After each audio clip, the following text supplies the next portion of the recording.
Assalamualaikum warahmatullahi wabarakatuh.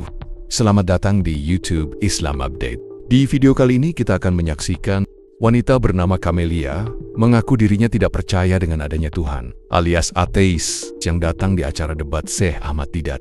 Ia pun mengajukan pertanyaan, kenapa harus percaya Tuhan? Mari kita simak bersama videonya. Dalam sebuah acara ceramah agama Syekh Ahmed Deedat, ada seorang wanita muda yang cantik dari negara Prancis bernama Camille. Dalam sesi tanya-jawab, Camille maju ke depan dan mengajukan pertanyaan ke Syekh Ahmed Deedat. Ia mengaku seorang ateis dan ingin belajar tentang agama Islam. Ia bertanya kenapa harus percaya adanya Tuhan, dan bagaimana konsep ajaran Islam menjelaskan tentang adanya Tuhan yang harus dipercaya. Ia pun meminta Syekh Ahmed Deedat untuk menjelaskannya, agar ia lebih yakin dengan Islam. Bagaimana jawaban Syekh Ahmed Deedat? Mari kita saksikan bersama ulasan cerdas dari ulama legendaris ini. Mr. Deedat, I have impression that my question has been misunderstood. I didn't want to challenge you or to hurt you. I just wanted to ask you for some advice for a person who doesn't believe.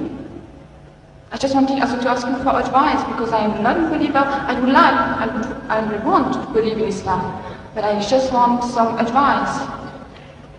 Yes,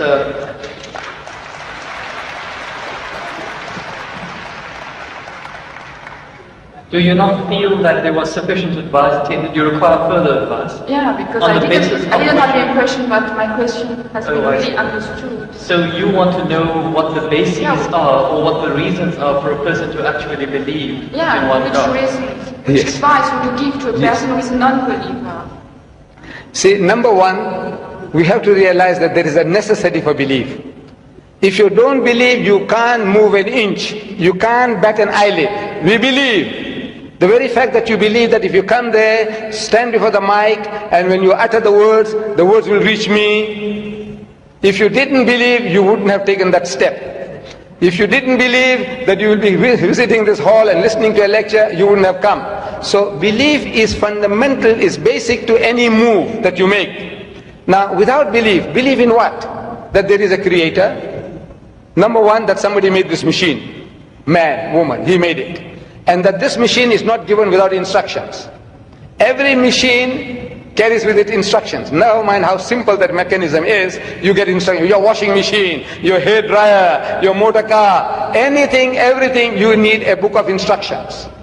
This most complicated mechanism, the human being, created and left without instructions? We says, no, he has to be given instructions. And God Almighty, we believe that there is a creator, and this creator through his messengers, one of us, he has been conveying those messages to us, directions, instructions to us. Whether those instructions remain in their pristine purity or not, that is something that is now debatable. But the instructions were given. And it is through those instructions alone can man find ethics, can man find morality. Without these instructions, there is no ethics and there is no morality. Man, being an animal by nature, he will behave like animals. It's only because you believe that there is a creator, and this creator said that thou shalt not marry your mother, you will not marry your sister, you will not marry your daughter. We say we believe, we believe, we believe. You say no, I don't believe, then the person is nothing better than the animal.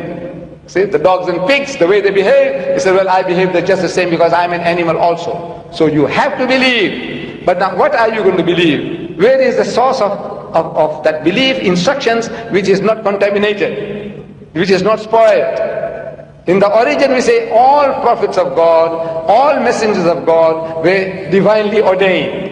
But the messages, because they were not preserved, God sent messengers after messengers. Messengers after messengers. This is his way to rectify his creation. And in that system of sending messengers to mankind, Muhammad was the last, the culminating point in that messengership. And he left with us this book.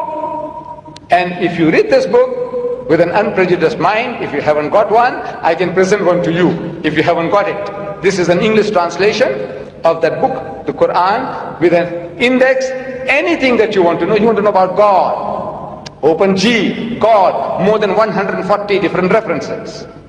that you say that I can't believe in God. So he reasons with you. This God of the Quran doesn't say I'll fix you up and I'll twist your nose and I'll put your full out. No, no, no. He says, Awalam yara allazina kafaru. He said, how can you not believe in God?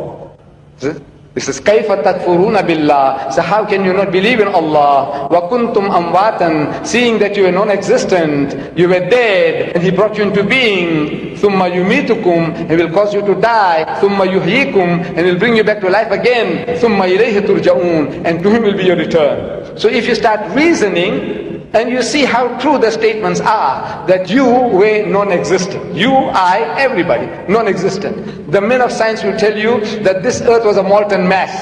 Billions of years, there was nothing on this earth, no life.